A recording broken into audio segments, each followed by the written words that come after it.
بسم الله الرحمن الرحيم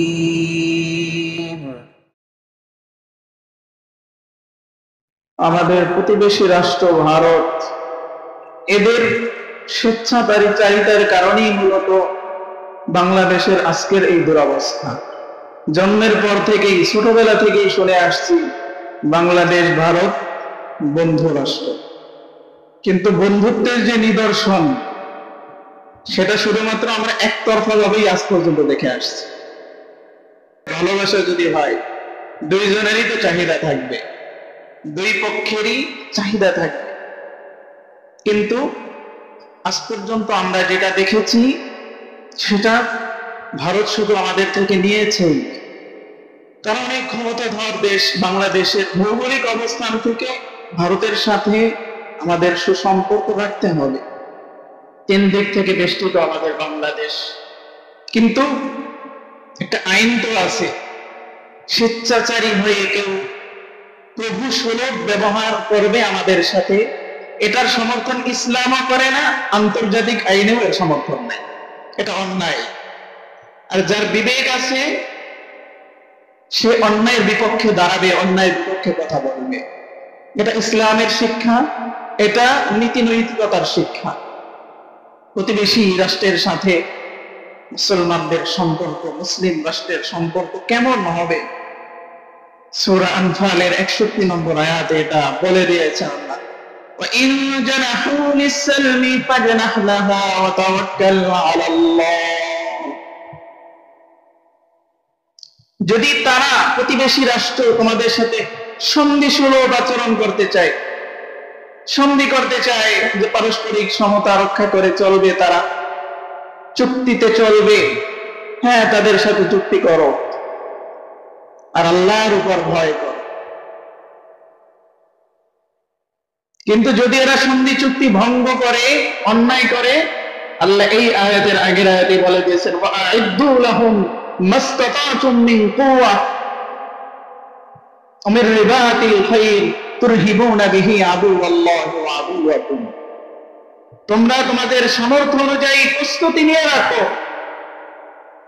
সামর্থ্য অনুযায়ী প্রস্তুতি নিয়ে রাখো, যাতে কোন অপশক্তি, যারা আল্লাহর দুশমন, তোমাদের দুশমন, তোমাদের পাশে না ঘিরতে পারে, তোমাদের দিকে যাতে তারা ভয় পায়, তোমাদের দিকে অপশক্তির কালো হাত না বাড়াইতে। এটা ইসলামের শিক্ষা, কোরআনের স্পষ্ট বিধান। এটা পররাষ্ট্রনীতি সম্পর্কে।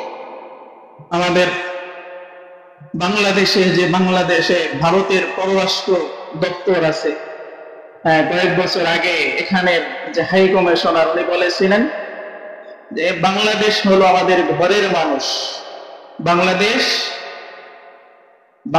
ভারতের ঘরের মানুষ। অর্থাৎ প্রেম দেখাইছে, প্রতিবেশী প্রেম। এই প্রতিবেশী প্রেমটা তাদের যতটা দায়িত্ববোধ থেকে, বিবেক বোধ থেকে আসছে, তার চেয়েও বেশি আসছে নিজেদের স্বার্থ চিন্তা থেকে। নিজেদের স্বার্থ কিভাবে উদ্ধার করবে এই চিন্তা থেকে আসছে।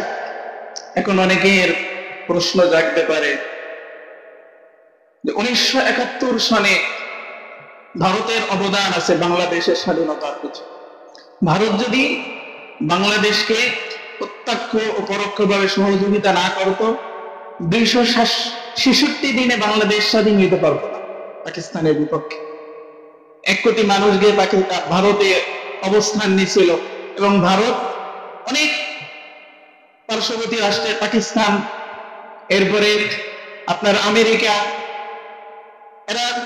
আমেরিকা তো পরাশক্তি ছিল, চীন, এদের চাপ ছিল, যে ভারত যেন সাহায্য না করে।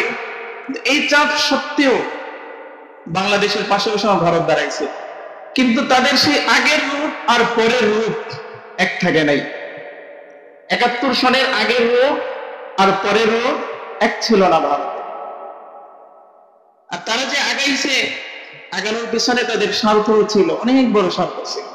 ওই সময়কার স্বার্থই ছিল অনেক বড়। আর পরবর্তী 54 বছর ধরে আমরা যেটা দেখতেছি, এটা তো রীতিমতো জুলুম।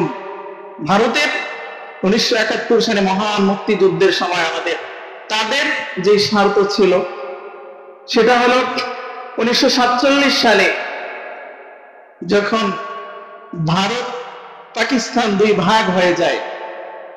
এর আগে তো 100 বছর ব্রিটিশরা শাসন করেছে পুরা ভারত উপমহাদেশ। এই ব্রিটিশ যখন হটে গেল, এর ইতিহাস অনেক লম্বা। এর পিছনে ওলামায়ে কেরামের, ওলামায়ে দেওবন্দের অনেক বড় ভূমিকা ছিল এবং মুখ্য ভূমিকা ওলামায়ে দেওবন্দি পালন করেছিলেন ওই সময়। আমরা যারা গতানুগতিক রাজনৈতিক বক্তব্য দেয় এরা, বা যারা কথায় কথায় মানুষকে রাজাকার বলে উপাধি দেয়, এরা তো এই প্রসঙ্গ আসলেই বলে মোল্লারা কি করছে। স্বাধীনতার সময় এদের কোনো ভূমিকা ছিল না, এই জাতীয় কথাবার্তা বা দাড়ি টুপি দেখলেই তো আমাদের এরকম একটা মনস্তাত্ত্বিক ভাবে আমাদের একটা মেন্টালিটি এমন ভাবে তৈরি করা হয়েছে যে দাড়ি টুপি দেখলেই কেমন যেন রাজাকার রাজাকার একটা বলে।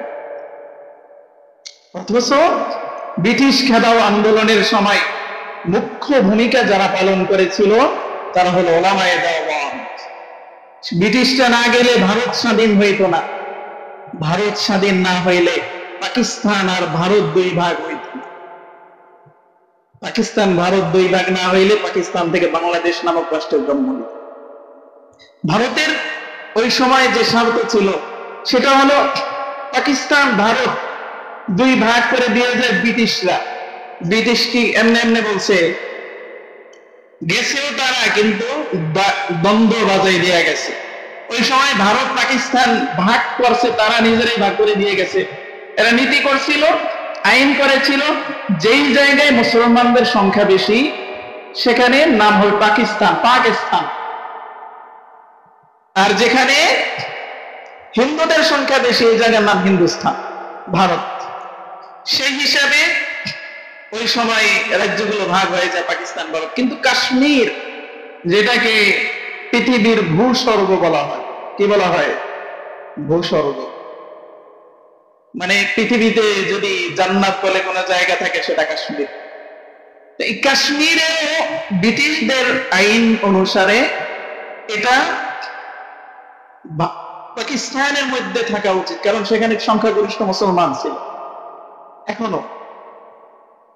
কিন্তু ভারত এদের লোভ লালসার দৃষ্টি কাশ্মীরের উপর পড়ার কারণে এরা কাশ্মীরকে ছাড়তে নারাজ হয়েছিল ওই সময়।